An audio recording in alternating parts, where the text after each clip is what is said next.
Welcome to the Mindset Game podcast. I am so grateful and excited to have Brenda Cunningham with us today. Brenda is the CEO of Push Career Management, as well as being a keynote speaker.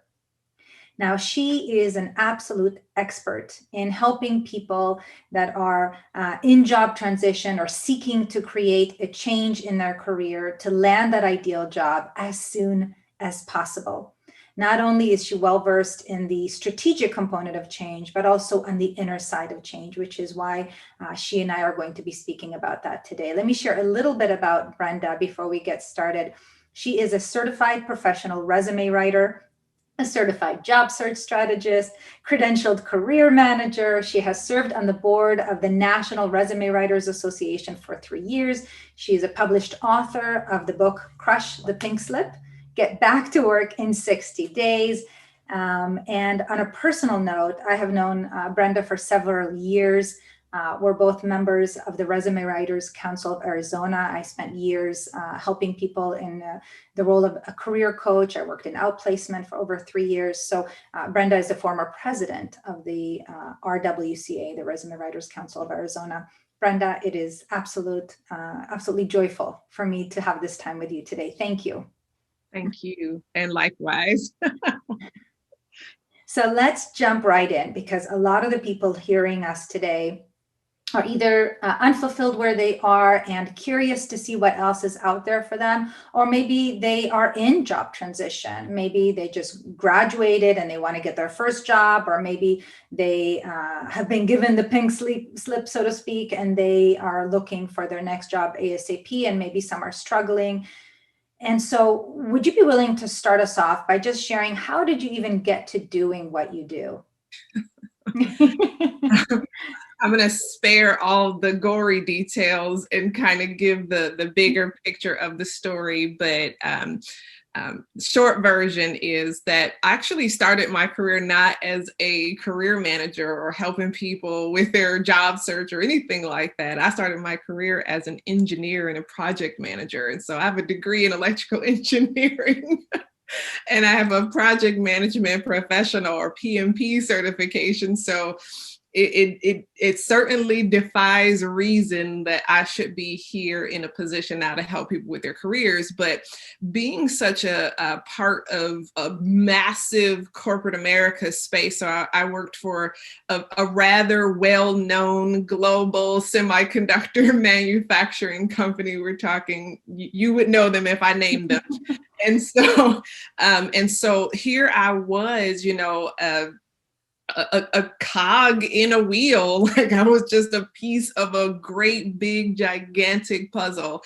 And but I learned a lot of the nuance of surviving in corporate America, of being affected by corporate America. That's when I first started to adopt the phrase that career change will come one of two ways, either by choice or by force. And I was affected by the second option, by force. And so I was part of a round of layoffs. And so I had survived up to that point. I can't even count, maybe 5 different rounds of layoffs in my career. And all of a sudden it was my turn. I got my little tap on the shoulder, come see us in this conference room. And I think that is really what pushed me into really getting serious about it, because I had actually started to care a little bit already. I had already started to study some things related to resumes and job search, but that really served as the catalyst, because now for the first time I felt what a lot of job seekers were feeling. And it was the feelings of rejection and depression. And it was very difficult for me to get off of the couch. And so anybody who has read Crush the Pink Slip or wants to will read a little bit of that story right in the introduction, because it is a hard time. It's a hard season of life to go through change that was thrust upon you and you really didn't have a say in the matter. And so I knew right then and there, like, I've got to get serious about this thing, because this is a serious matter.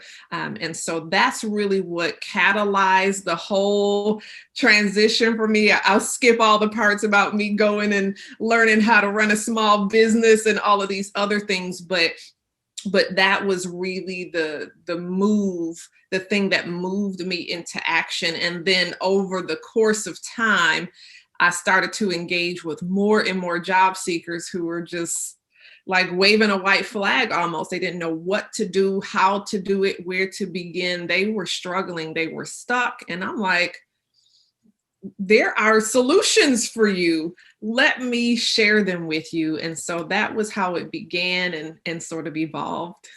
Well, I'm so grateful that you shared that, because I think, like I said, a lot of people listening are raising that white flag right now and saying, please, what are those solutions? Give them to me because I need them. So let's start. Before we get into some tips and tools, I would love to hear a little bit more about the emotional side of job transition that you hear about. So you mentioned feeling rejected, depression. What other emotions do you see showing up for people in this position? Those are by far the biggest, right? The depression, and depression because we tie so much of ourselves to our jobs and to our job titles. And so all of a sudden that gets pulled away, stripped away. So now what are you left with?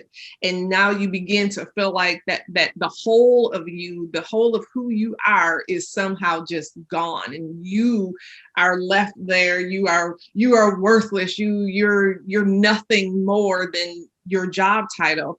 And so it's the easiest one for us to fall into the trap of, is depression. Rejection probably is number two, because it leads to depression, because you don't necessarily know what to do.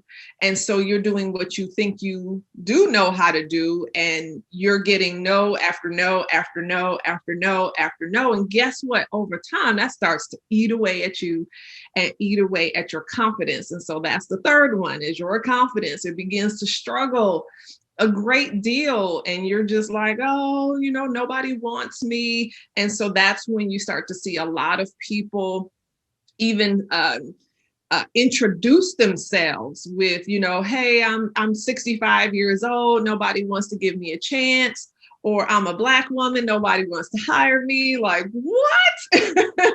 And so it really is very rarely those things by themselves. It is kind of a culmination of all of those pieces. The depression, the rejection that again starts to eat away at you, and then they ultimately all erode your confidence, and they are paralyzing, they are debilitating. And I see so many people struggle. And let me show you kind of, those present themselves differently in different people. Some folks will end up just kind of settling, right? They end up settling for something just because I need a job. It's not the ideal, but I just need a job. So you stop seeking out the job in pursuit of a job. And that's a very, very dangerous territory to walk in. And then people will start to experience fear, but not recognize it as fear. And so they'll do things like avoiding salary negotiations. They'll see a job that they would love to do, but they might have one little minor skill gap, to bridge from where they are and where they want to be. And so they won't go for it. You want to do this job. You love it. It excites you. It wants to, you're excited to wake up out of the bed in the morning and go do this thing. And yet you won't even dare pursue it. Yeah. And it is really, truly rooted in fear. And so all of those things, I believe, could be encompassed by simply the word fear. It turns into procrastination. It turns into avoidance.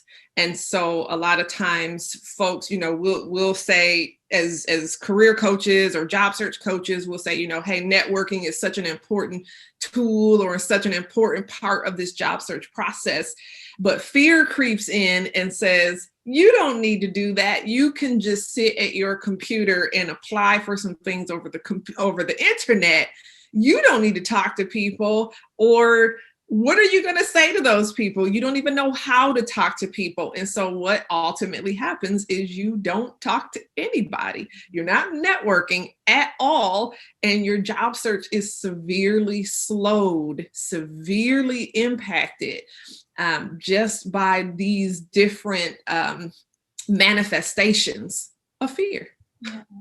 And you described that so well. And I believe a lot of people are in that place, in that dark place, so to speak. And, and those emotions are real.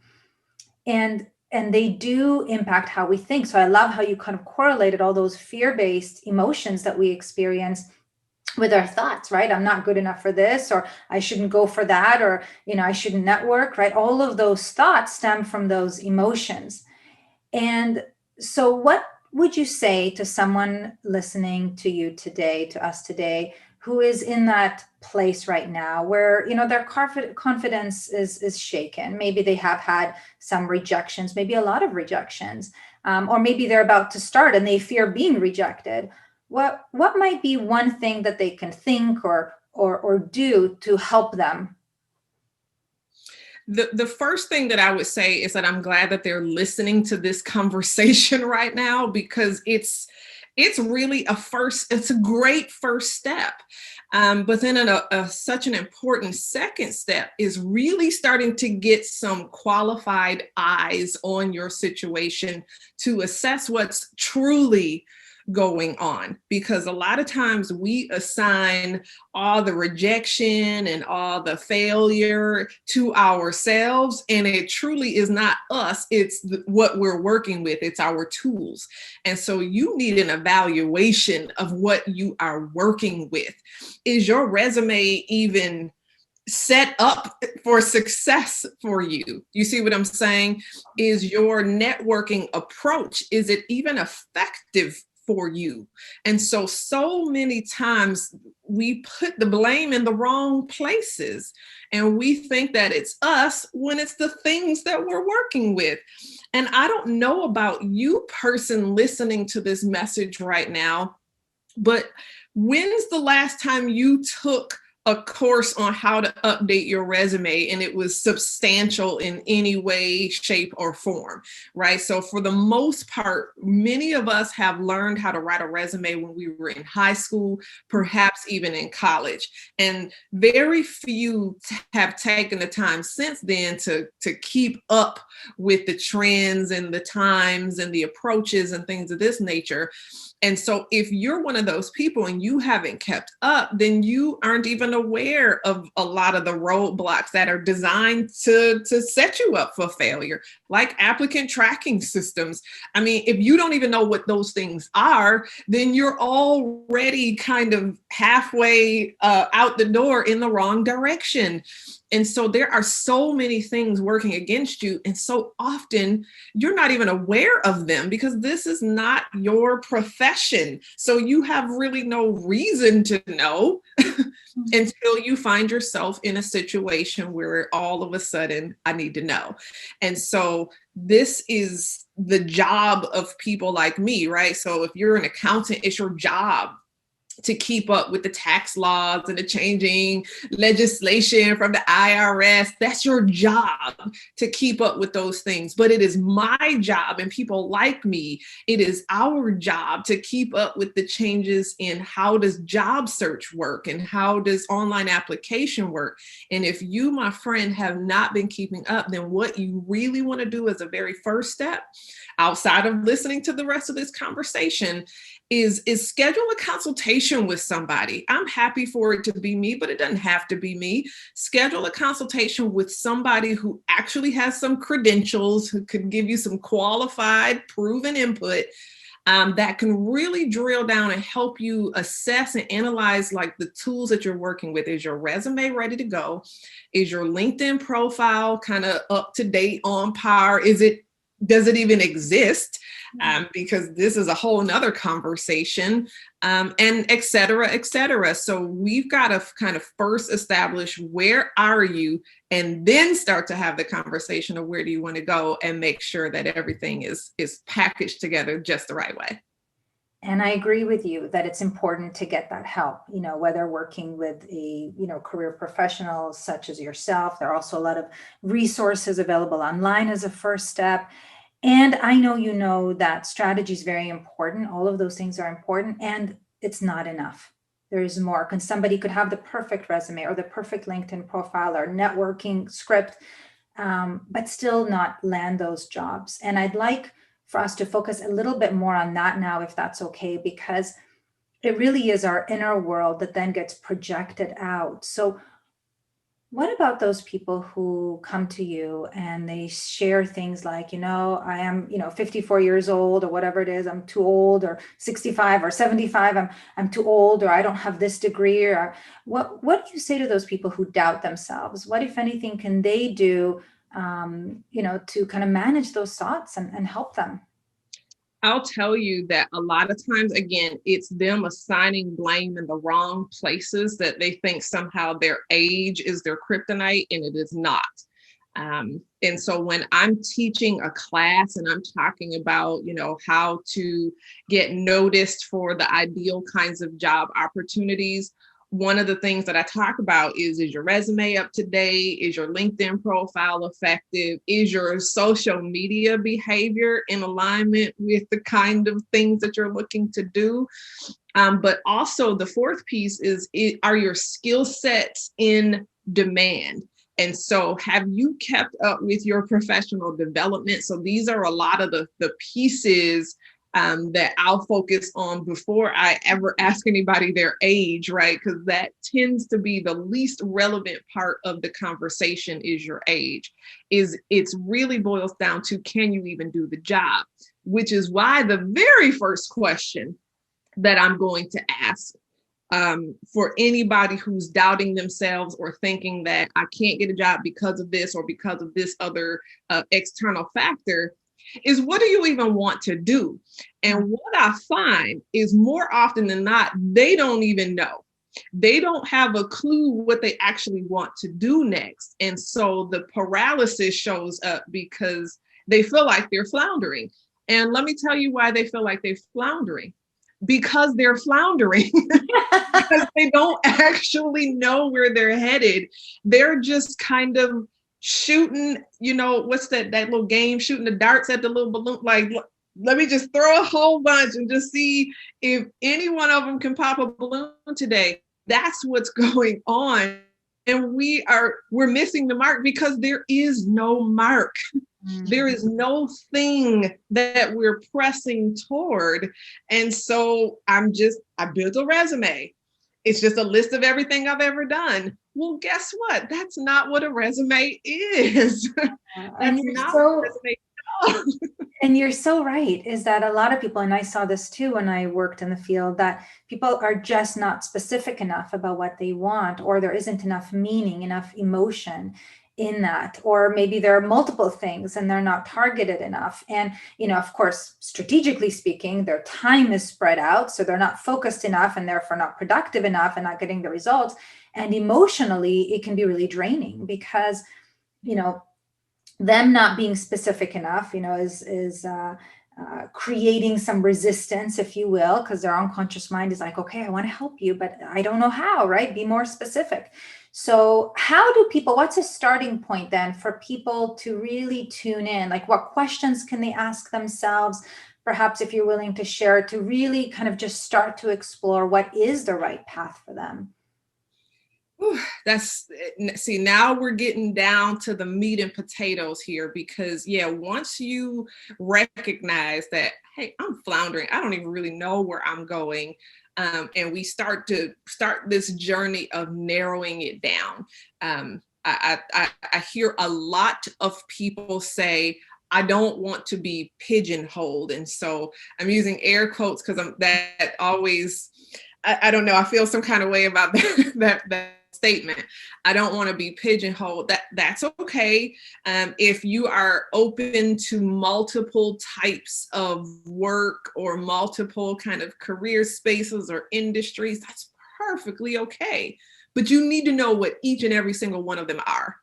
And so even if there are 5 different things that you would do and would happily do and would excite you to do, every single path that you're willing to explore needs to have its own name. And so I want to really encourage everyone not to just be content with, I just need a job and I don't want to be pigeonholed, because this is dangerous territory. This is where we end up just kind of taking whatever life gives us instead of pursuing something very specifically.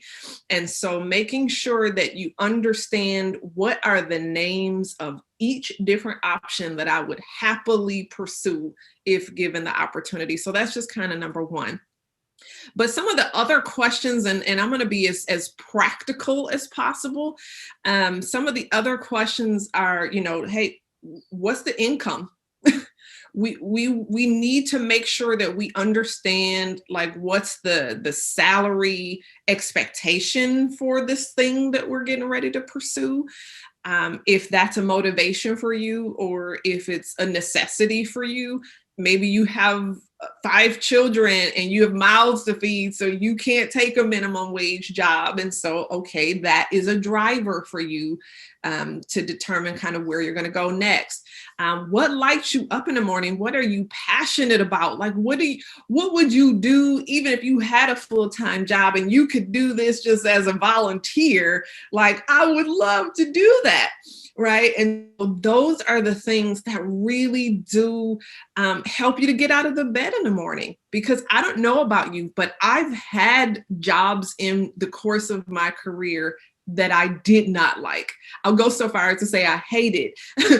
And we spend far too much of our waking lives at work to be miserable when we get there. And then it drains every other part of us. We get home and we're unhappy. We're lashing out at the children or what have you, all because we're miserable with the work that we're doing. So you really need to ask yourself the question, what brings me joy, right? What does excite me? What do I actually care about? And so for that question, I want to encourage you to remove money from the conversation, remove all those other factors from the conversation, and just focus on, what do I actually want? Like, what brings me joy? What makes me happy? What makes me get up and go? And so remove all other factors when you're thinking about that one.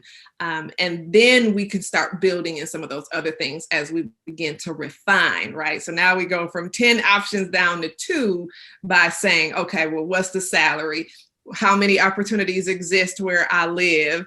Will I need to relocate? And so we start to refine and refine and refine until we finally reach a place where the only options that we were presented with were things that brought us joy. And then we started to refine it down to a manageable number of opportunities that now we can pursue strategically. Our resumes are aligned with each of those roles, our LinkedIn profiles, the conversations that we're having, because I'll tell you something, friends, that when you are engaging with the people in your network and you don't know what it is that you want to do, we can't possibly serve you. Your network cannot help you because we can't make mental connections on your behalf. So example, if you told me, hey, I'm an accountant, I've been doing it for many years, this is what I want to do. I'm like, oh, awesome. My sister's an accountant. Let me introduce you. But if you're like, hey, I just need a job, I'm like, okay, well, what kind? What do you want to do? So nothing happens if you are just very generic and way too large in scope. But so much happens when you start to get specific. I'm with you. I'm with you in every way. And even when you are in a networking conversation or in an interview, if you are there because it's a job and it meets some of the criteria, but the real meaning isn't there, that's going to get projected at an unconscious level, and that other person will feel that, and they might not connect with you, they might not trust. And again, we need to do the inner work before we get into those situations to connect with what does bring me joy, as you said, and what's meaningful about this for me. How is it aligned with my values? I mean, what's really important to me in my life right now? Maybe financial security is number one, like you said, 5 kids, I got to feed, maybe that is number one. And so we need to find the positive meaning in whatever it is that we're pursuing. And what we're pursuing doesn't mean that we're, sentenced to that, if you will, or going to stay in that forever and ever. But it is just enough for us to, get into a place of more balance so that we can even more deliberately create what we want. And so thank you for sharing some of those questions that we can ask ourselves, because I think that really is an important starting point. And a lot of people jump first into, let me do the resume and the LinkedIn, but they're not targeted enough to begin with. So they end up spending all that time and energy. So what is the kind of order of events, if you will? If someone were to do this on their own, say, okay, I want to create a change, I don't know what it is, what might be the first few steps that they should do to get the best results in their transition?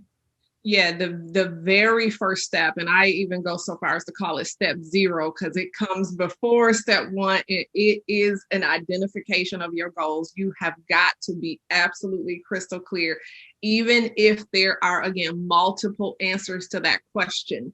Each answer needs to have its own name. So that's step 0. That is our foundation. We do not move forward. Don't even take the time to so-called update your resume if you don't know in what direction you are writing this resume. So how specific should that be? Do they need to have like a position in mind and maybe an industry in mind, or what, like how specific do they need to be? The best combination of information is exactly what you said. It's the name of a job title, function, and an industry. That's the best kind of most ideal combination of info. And so, yeah, I know I want to be a sales manager, but I don't want to sell cars. I want to sell printer ink or whatever it is. There is a very big difference in the language that you're going to incorporate into your portfolio documents, your resume, or what have you, if you're talking about automotive sales versus pharmaceutical sales versus printer ink. And so we are going to now learn to speak the language of the places that we want to go. And so that really is the second step, is starting to really scrutinize some of the job postings and getting a very clear idea of what the employers are looking for, what do they care about, what software do they want you to know, what credentials do they want you to have. And especially when you start to see trends across multiple employers, everybody wants you to know Microsoft Excel, or everybody wants you to know Salesforce. Then that leads right into step 3, which is start plugging some of those gaps, some of those skill gaps, some of those credentialing gaps, some of those things that you know that employers in the marketplace are looking for, but you don't yet possess. Go ahead and start the process. And so some people will shut down because they're like, oh, that's so expensive. I don't want to go back to school for 4 years. But that's not the approach anymore. Very rarely do I advise somebody to go back to school for 4 years. More often than not, I will say, go to YouTube University, go to LinkedIn Learning, Coursera, Udemy, and go and take some of these courses for free or for very low cost, or plug in with your state's workforce development center. Perhaps there's grant funding available to you, and they will pay for some of the certifications and trainings. And so there are so many options out there for you. But the point is, you are in a very competitive marketplace. And so we don't ever want to just kind of rest and be content with what we knew 20 years ago. We've got to understand that we're contenders and competitors in today's marketplace, and it is super saturated, my friends. And so these are the things that belong to us. These are our responsibilities, and we will do our part so that we can win. And kind of as we complete today, I want to really just appreciate all that you've shared with us today, because these are really helpful tips. And I know we started with emotions. I think in addition to step 0, in addition to being specific on goals, is saying what is most important to me, making sure that that's part of the goals, what's meaningful and enjoyable to me. And of course, how am I feeling right now, and managing some of those emotions, whether it's using a quick coherence technique from the Institute of Heart Math to build resilience, or havening techniques, or tapping. There's so many tools out there for people listening, and some of them are already presented in other episodes of this podcast. So Brenda, how can people learn more about you? How can they work with you and so on? Oh, well, thank you so much for having me. This was super fun and such an important conversation. But yes, anybody that just wants to know a little bit more about what we're doing and how you can plug in, just visit pushcareermanagement.com. There you can learn about us, and you can schedule a free consultation. It's free. And so there is a great kind of first step to start this journey of discovery of what is it that I want to do? Are my tools properly aligned?